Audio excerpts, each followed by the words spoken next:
Martha always wanted to be a police officer just like her father.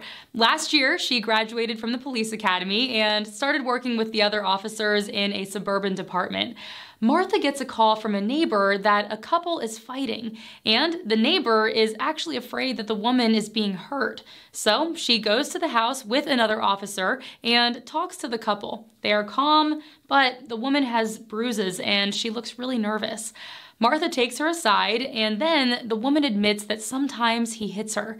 The woman is in her 40s, so she is not a child, and she's also not a senior citizen.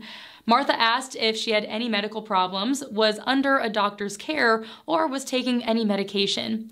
Martha is trying to find out if this lady is a vulnerable person.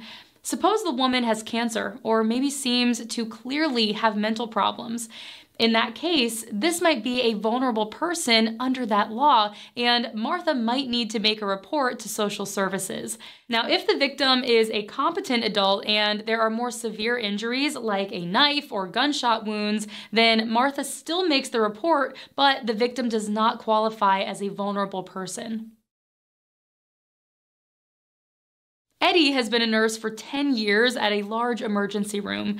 A woman comes in with her elderly mother who is 87 and looks confused and malnourished. Tests show that the mother has not been getting enough to eat and is not clean and has bed sores. Eddie looks at her file and sees that this poor lady has been brought to the emergency room a few times before in a similar situation. He finds the social worker and then takes her to see the mother and the daughter. The daughter has left the ER without telling anyone. As a mandated reporter, and since he saw the patient, he made the report to the state social services department. The investigator comes to the hospital, talks to Eddie and the unfortunate lady, and then goes to the daughter's home to try to talk to her. Upon arrival, the investigator notes that the house is filthy and the daughter appears to be intoxicated.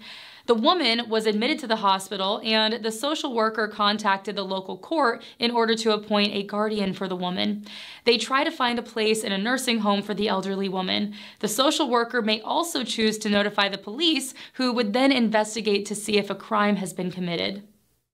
These cases are examples of people in the helping professions who are mandated reporters. In this course, we're going to learn about mandated reporting, especially for people who work in jobs that help others. By the end of the course, you'll be able to tell the difference between abuse and neglect, know who mandated reporters are, and figure out who needs extra protection, aka vulnerable people, and understand the reporting process from start to finish, step by step.